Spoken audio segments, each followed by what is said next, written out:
Hey YouTube, what's going on? I'm back with another video. I got a few requests on the channel there, so I appreciate the feedback and hopefully I can answer your questions. I also got a couple questions via inbox and a couple text messages from some closer friends of mine. But basically everyone wants to know more about the diet, so that's what I'm going to talk about today. And I'm also going to give you a couple other tips and tricks and products to to try based on my experience. If I had good or bad experiences with them, I'll let you know. So to answer two of the first questions that were on the channel that kind of stick out, somebody asked about being gluten-free and if that's good, and also about being really hungry on the diet. Gluten-free is good. So if you do the diet, you're going to be gluten-free anyways. It actually takes it one step further because even on a gluten-free diet, you can eat a lot of dairy. There's a lot of stuff you can eat on a gluten-free diet that I wouldn't recommend. Mostly stuff that has sugar. So be gluten-free, but still get rid of the other stuff like dairy and things like that. And if I didn't mention it in my other video, Google Candida diet, C-A-N-D-I-D-A, Candida diet, and that'll give you a very strict guideline of what to follow. And what I followed.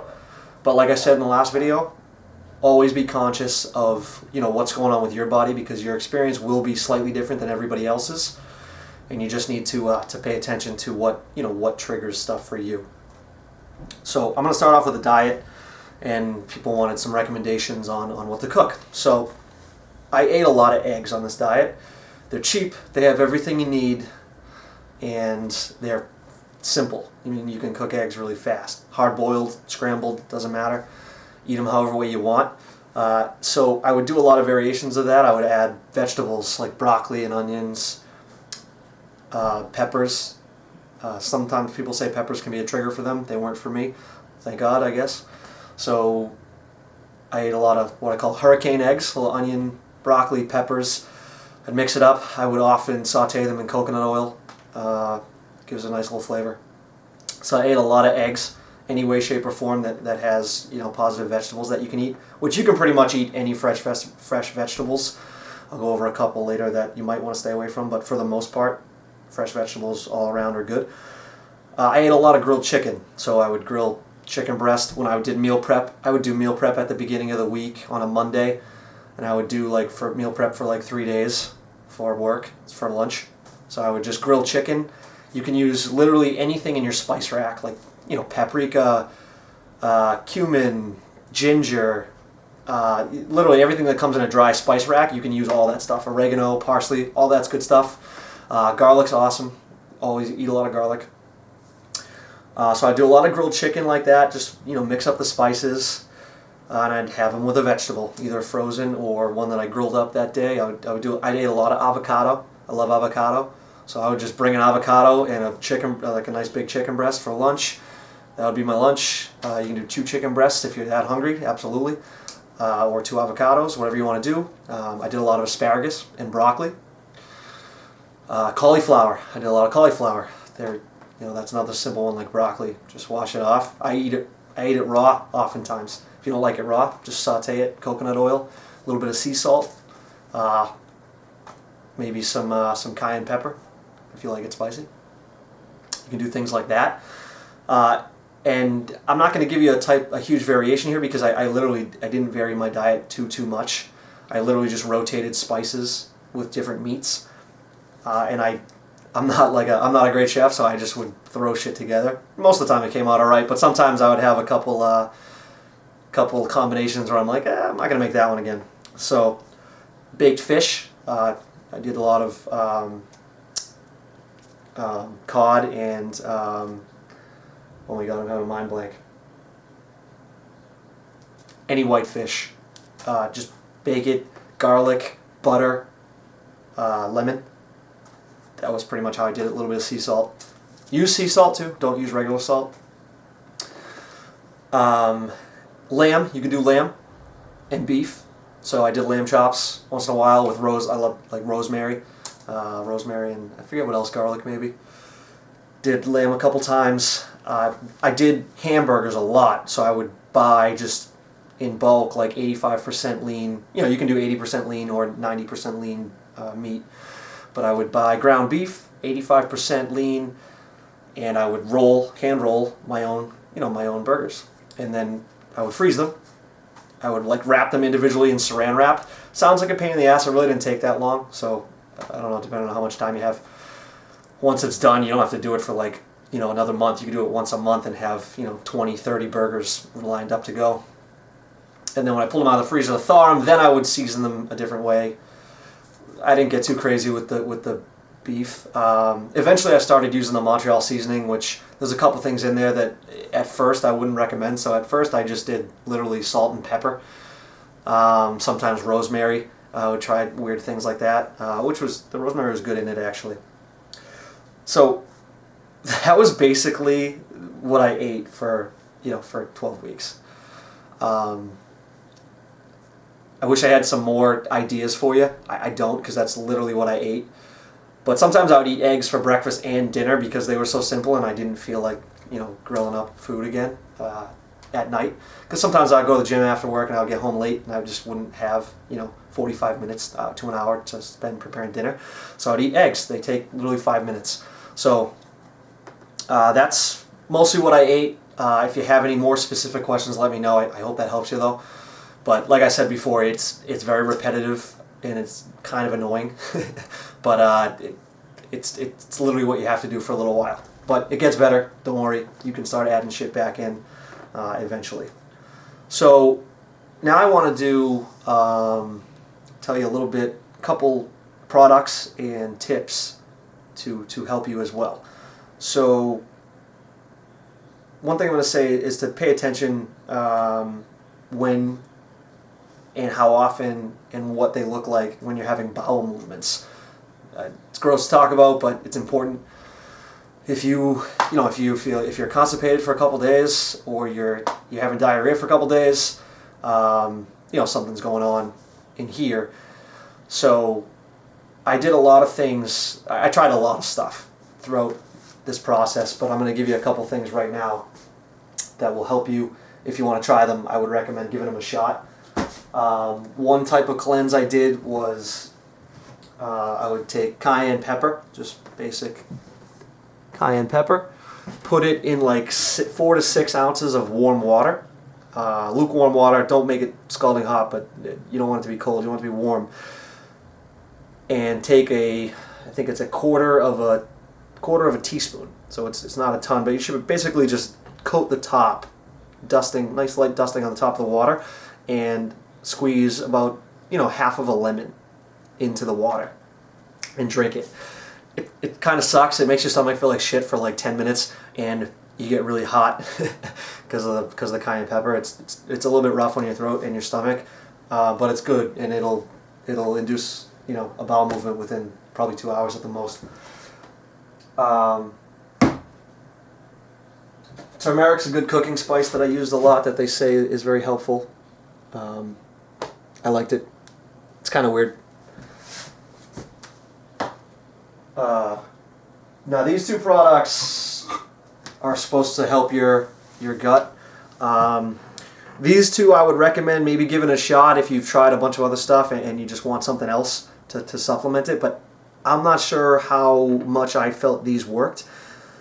But the reason I tried them is because I had heard, or read other places that people had good experience with them. One is neem leaf. So the neem leaf, Neem, it's comes from like India. It's supposed to be a very, very good healing herb that they use a lot in India. And grapeseed extract. Simple. I order most of my vitamins from this place called swansonvitamins.com. They have good prices and the shipping's pretty quick usually. Doesn't matter where you get them, obviously. But this is another one that I'm currently doing because I read good things about all of these, which was elderberry, golden seal, and I don't even know how to say this last one, echinacea. So I'm giving this one a shot right now. I'm only probably a quarter of the way done. I'll let you know if I feel like it helped a lot afterwards. So those are ones that you might want to try just because I've heard good things about them. But like I said, I didn't feel like they did a huge, a ton for me personally. I talked about the vitamin C in the last video. Definitely pick up some vitamin C. It's good for your immune system. This one I love, actually, and I think that this actually helped with not only my skin a little bit, but also my heartburn. I used to have really bad heartburn, and ever since I took this diet, I'm sure a lot of it has to do with the fact that the diet, but even now when I try to eat like things like pasta sauce and stuff, I haven't, knock on wood somewhere, I haven't experienced any heartburn in probably 4 or 5 months now. And the reason I say that is olive leaf extract. So not only do they say it's an antifungal and it kills candida, they say, but it also it helps your stomach produce bile, which helps break everything down a lot easier. So I've been taking this pretty much nonstop. I stopped it for like a month after the first one, and I didn't feel as good when I wasn't taking it, so I took this one back on. I really like this one a lot, so I'd recommend this one. And also, so it's olive leaf extract, and then also oil of oregano. I don't have the bottle anymore, but I thought that one was kind of helpful too. So if you want to give those a shot, I would recommend that. These two right here, this one I cook with, and I would recommend it. A, it tastes awesome. B, it's supposed to be an antifungal naturally. C, it has no cholesterol in it. Coconut oil. This is the one that I use. I bought it from Vitamin Shop, local Vitamin Shop. The prices were pretty much the same as online. And it's awesome. I use it all the time. And cook with olive oil too. Olive oil is good for you.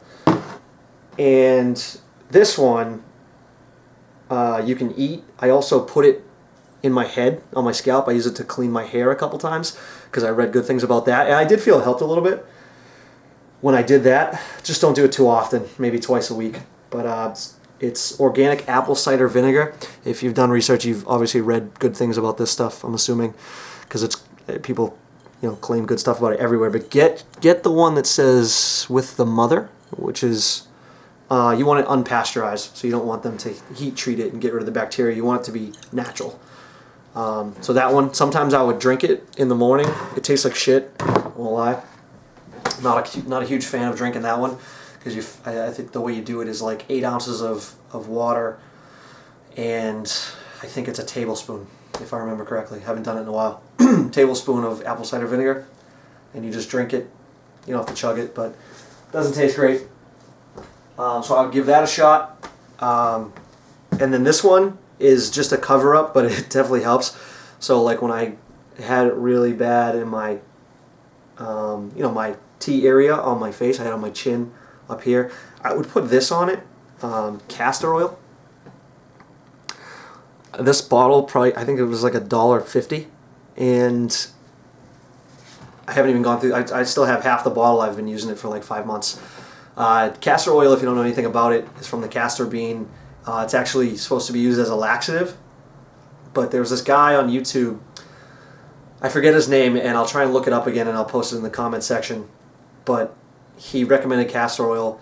He was like some doctor from India, and he recommended castor oil, and it definitely helps. So I tried a lot of lotions that like after like an hour or two you would just see all of the flakiness back in my face.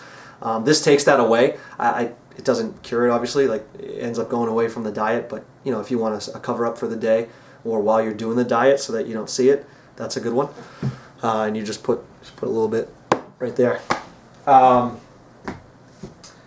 Let's see.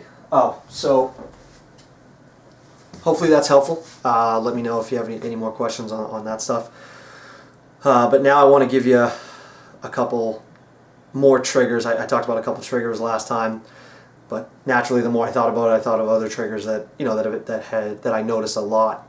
When I was doing this, the nightshade, anything in the nightshade category of vegetables and fruits. So tomatoes, peppers weren't for me, but they say peppers. So tomatoes, peppers, plums, eggplant, cherries, and then for me, wine, milk, and cream were 3 big ones.